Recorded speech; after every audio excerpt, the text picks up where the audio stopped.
حضرت علی فرماتے کہ میرے اور حضرت فاطمہ کے درمیان زندگی میں صرف ایک دفعہ باتوں میں اختلاف ہوا، ناراضگی ہو گئی، میں گھر کو چھوڑ کر مسجد نبی کی طرف نکل پڑا۔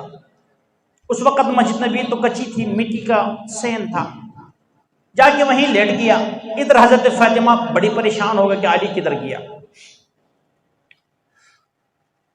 اتنے میں آقا علیہ الصلوۃ والسلام کہیں تشریف فرما تھے، وہ حضرت فاطمہ کے گھر میں آئے۔ جب گھر آئے تو دیکھا بیٹی بھی پریشان ہے، علی نظر نہیں آتا۔ بیٹی سے کہا کہ علی کہاں ہے؟ کہا یا رسول اللہ میرے اور علی کے درمیان میں کوئی آپس کے اندر اختلاف آیا، وہ مجھ سے ناراض ہو کے گھر سے نکل گیا۔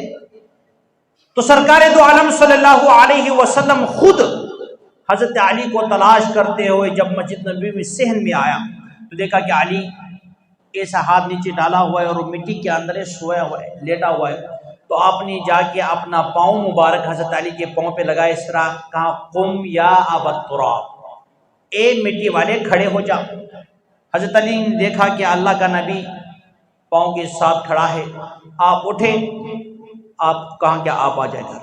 اب اپنے داماد کو بیٹی کے پاس لے گیا، حضرت علی کو دائیں طرف بٹھایا، حضرت فاطمہ الزہرا کو بائیں طرف بٹھایا، اور حضرت فاطمہ سے پہلے مخاطب ہوا۔ کہا بیٹی یاد رکھ ایک بات، جب تک تیرا نکاح نہیں ہوا تھا تو محمد رسول اللہ صلی اللہ علیہ وسلم کی بیٹی تھی، لاڈلی بیٹی، پیاری بیٹی۔ جب میں نے تجھے اپنے گھر سے رخصت کر کے علی کی گھر کے اندر بھیج دیا ہے، گھر میں بھیج دیا ہے، اب تو علی کی عزت ہے۔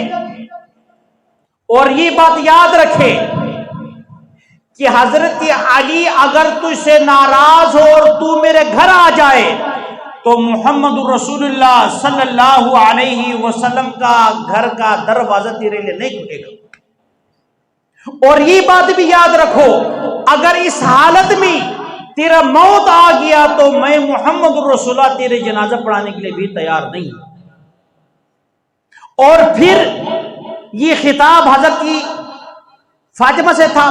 دوسرا پوچھا حضرت علی سے، کہا کہ علی ایک بات یاد رکھے کہ جو فاطمہ ہے میری سب سے چھوٹی بیٹی ہے، میں اسے بڑا پیار کرتا ہوں اور یہ میری خدیجہ کی نشانی ہے، جو اس کو تکلیف دے گا وہ تکلیف مجھے ہوگا، لہذا کوشش ہی کرے زندگی میں کہ ایک دوسرے کو تکلیف نہ دے۔